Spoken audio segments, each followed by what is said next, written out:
Power factor metre में दो voltage coil का उद्देश्य क्या होता है? पावर फैक्टर मीटर में दो वोल्टेज कॉइल लगा जाती है, उसका उद्देश्य क्या होता है? सक्रिय और प्रतिघाती शक्ति को मापने के लिए, फेज कोण मापने के लिए या घूर्ण क्षेत्र बनाना, या डीसी सर्किट में माप सटीकता को सुधारने के लिए, या दो अलग अलग दो आवृत्तियों शक्ति गुणांक को मापने के लिए। देखिए, आपको पता है कि पावर फैक्टर मीटर से हम सब क्या करते हैं, पावर फैक्टर मीजर करते हैं, उसमें उसको घूर्णन करने के लिए, कोण मापने के लिए किया जाता है। लेकिन सबसे पहले पावर फैक्टर मीटर देख लीजिए। ये आपका पावर फैक्टर मीटर है, जिसमें दो कॉइल होती है। एक आपकी कॉइल होती है सीसी और एक होती है कॉइल आपकी पीसी, जो सीरीज में जुड़ी है। जो कॉइल सीरीज में जुड़ी है, यहाँ पे जो सीरीज में कॉइल जुड़ी है, ये कॉइल और आपका एक कॉइल कहाँ पे है, जो सीरीज में जुड़ी होगी वो आपकी सीसी कॉइल, और जो पैरेलल में जुड़ी होगी वो आपकी पीसी कॉइल है। तो एक सीसी कॉइल होती है, सॉरी भाई, एक सीसी कॉइल होती है। पहले इसका सर्किट डायग्राम यहाँ देख लीजिए। एक इसमें दो सीसी कॉइल होती है और एक पीसी कॉइल होती है। दो सीसी के बीच आपका पीसी रहता है। तो किनारे किनारे पे जो है वो आपके सीसी है, किनारे किनारे पे जो है ये भी आपकी सीसी है और ये भी क्या है, आपकी सीसी। अब सीसी का मतलब होता है करंट कॉइल।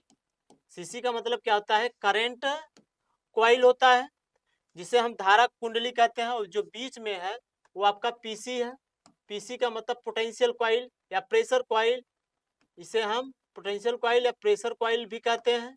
प्रेशर कॉइल जिसे दाब कुंडली कहा जाता है, जिसे हम सब क्या कहेंगे, दाब कुंडली कहते हैं, और इसे धारा कुंडली कहते हैं।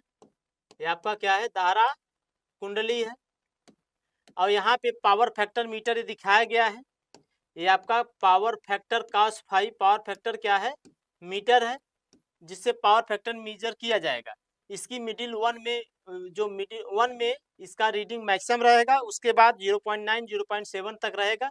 एक बार अगर लैग है तो आपका राइट साइड घूमेगा, अगर लीड है तो लेफ्ट साइड घूमेगा, क्योंकि यहाँ पे लीड है लैग लिखा रहता है। अब ये कैसे काम करता है, तो इन दोनों कॉइलों के बीच फेज डिफरेंस रहता है, जिसके कारण इनमें टार्क लग पाता है। अगर फेज डिफरेंस नहीं होगा तो टार्क नहीं लग पाएगा। तो चलिए अब आगे यहाँ पे क्वेश्चन पे आते हैं। तो कोण मापने के लिए घूर्णन क्षेत्र को बनाने के लिए ही इनमें दो कॉइलें हम सब यूज करते हैं। कितने कॉइल यूज करते हैं, दो कॉइल यूज करते हैं। जैसा कि आपको डायग्राम में हमने दिखाया, इसमें कि दो कॉइलें यूज करने का काम है, कोण और घूर्णन कर सके, कोण और क्या कर सके, घूर्णन कर सके। तो कोण मापने के लिए एक घूर्णन क्षेत्र बना सके, एंगल रहेगा तभी वो रोटेट कर पाएगा, अन्यथा रोटेट नहीं कर पाएगा।